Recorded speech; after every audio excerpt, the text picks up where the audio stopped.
Le FC Nantes va en finale de Coupe de France pour la deuxième saison consécutive au Stade de France. Encore un exploit des Nantais à la Beaujoire en demi-finale. Vous m'excuserez pour ma voix un petit peu cassée, on a fait la fête avec les copains hier pour fêter ça en centre-ville de Nantes, c'était bien sympa. La dernière fois que Nantes a fait deux finales de Coupe de France, ils l'ont gagné tout simplement, les deux finales en 99 et en 2000. C'est les derniers à l'avoir fait, hormis Paris Saint-Germain. Bravo à vous mes Nantais, c'est exceptionnel. Le FC Nantes qui connaît une saison très particulière, 15e de Ligue 1, en galère pour le maintien, et là en finale de Coupe de France pour la deuxième saison consécutive, c'est incroyable. Quel but de Blas, quel artiste, mais quel but les amis, quel but. Antoine Camboré en après-match qui a dit que ça lui faisait penser à Touré, José Touré en finale de Coupe de France 1983. C'est vrai qu'il y a un truc dans les deux buts, c'est un peu similaire, mais quand même le but de Blas, je le préfère parce que c'est ce truc à la Ronaldinho, où il essaye de la faire coller sur la poitrine, mais au final, en fait, ça fait deux touches, il fait poitrine, épaule ou épaule-poitrine, je sais plus, mais quel but de malade mental, Ludovic Blas, incroyable. Je vais vous poser une question sur Ludovic Blas à la fin de la vidéo, donc restez bien jusqu'à la fin les amis. Et comme d'habitude les amis, vous lâchez votre petit like, vos petits abonnements si vous n'êtes pas abonné, et vous lâchez votre meilleur commentaire. Là je vous fais une vidéo pour vous régaler mes amis nantais, parce que vous êtes en finale de Coupe de France, c'est pas rien, je suis obligé de faire une vidéo quand même, je suis obligé. Avec cet envahissement de terrain, c'était vraiment de super belles images, on a l'impression qu'on se retrouvait à Nantes-Monaco de l'année dernière. Lafont qui a couru de toutes ses forces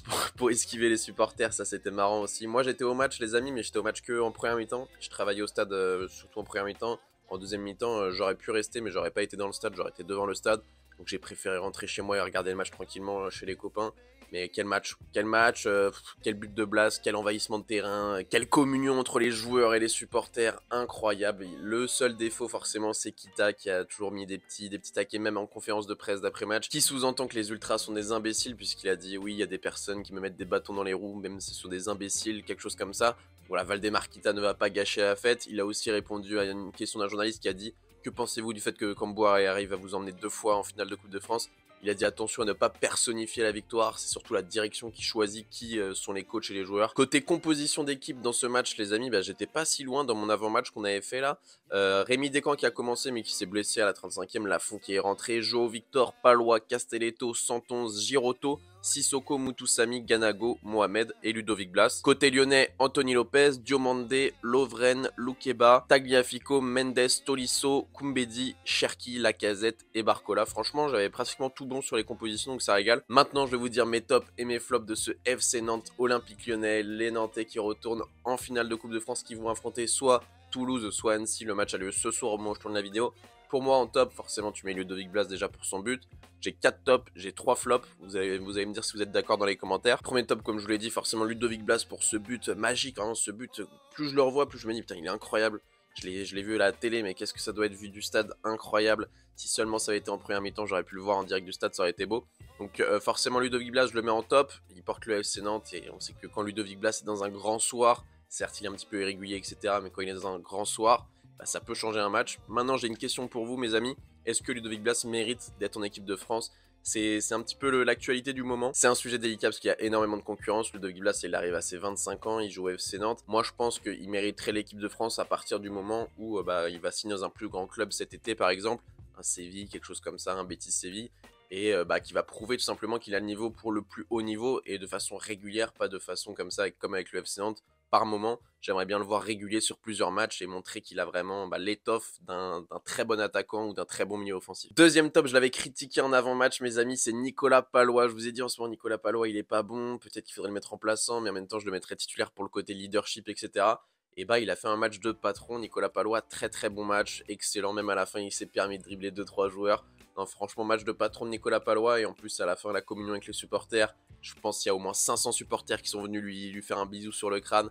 Non, franchement, très belles images. Nicolas Palois, c'est un peu la mascotte du FC Nantes, donc non. Troisième top, on peut mettre Sissoko, que je critique énormément cette saison depuis son arrivée. Le plus gros salaire du club, tout simplement, il mérite d'avoir des critiques vu ses prestations. Face à la Juventus, il avait été bon. Là, encore, face à Lyon, il a été très bon. Donc voilà, Sissoko, qui a été applaudi par la Beaujoire à sa sortie. Ça, c'est rare, faut le dire, parce qu'en général, quand il sort, il n'y a pas beaucoup d'applaudissements au vu de ses prestations. Là, c'était mérité. Très belle prestation de Moussa Sissoko, qui est un joueur qu'en plus que j'ai adoré moi dans le passé, Euro 2016, etc. Donc ça fait plaisir s'il revient à un bon niveau. Et puis c'est un mec qui apporte de l'expérience et du travail au milieu de terrain. Donc c'est très bien. Le dernier top, c'est aussi un milieu de terrain, c'est Samuel Mutusami. Quel joueur, ou plutôt quel match, parce que c'est un joueur que lui aussi je critique pas mal, que je trouve des fois un petit peu en retenue, qui ose pas casser des lignes, qui ose pas jouer de l'avant, qui ose pas aller dribbler. Là, hier, il a vraiment osé, il a fait un match à la N'Golo Kanté, il était à droite, il était à gauche, il récupérait les ballons, il jouait court, il jouait long. Franchement, super match de Mutusami. Dans 3 quarts des matchs, je le trouvais un petit peu trop effacé, Mutusami. Alors, quand il fait des matchs comme ça, bah, faut le dire. En plus, Mutusami, pour ceux qui me suivent, vous le savez, je l'avais rencontré dans une boutique 11 Football à l'époque. Et c'était un super mec, franchement. Je pense que c'était en 2018. C'était juste après son premier match professionnel face à Marseille. Et c'était un mec hyper sympa, je m'en souviens. Il était très timide mais très sympa, j'avais bien kiffé le rencontrer. Côté flop, forcément Alexandre Lacazette les amis, le Lyonnais, le patron, le capitaine. On l'a pas assez vu, il a pas marqué en plus. Obligé de le mettre dans les flops et je pense que les Lyonnais seront d'accord avec moi. Il a pas assez porté cette équipe de Lyon, cette équipe très jeune de Lyon. C'est à lui de la porter un petit peu, c'est lui le leader offensif en tout cas de cette équipe. Je peux mettre aussi Tolisso puisque lui c'est le leader au milieu de terrain. Je l'ai trouvé pas assez bon, j'ai trouvé qu'il s'est fait bouffer par Mutusami, par Sissoko. Pourtant Corentin Tolisso on sait que c'est un mec de... Quand il est dans un grand soir c'est un très grand milieu de terrain.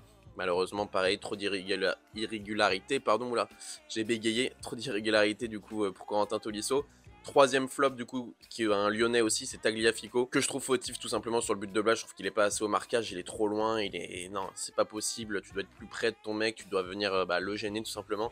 Là, il était beaucoup trop loin et je pense que pour moi, c'est un des plus gros fautifs de ce but de Blas. Donc forcément, vu que c'est le seul but du match, bah, Tagliafico, je le mets dans les flops. Autre question pour vous, mes Nantais, est-ce que vous préférez gagner la Coupe de France ou est-ce que vous préférez rester en Ligue 1? J'espère vraiment que vous avez le même avis que moi. Pour moi, le plus important, c'est de rester en Ligue 1, puisque tout simplement, au niveau économique, financier, social, sportif, tout ce que vous voulez pour un club, c'est une galère de redescendre en Ligue 2 et d'espérer remonter.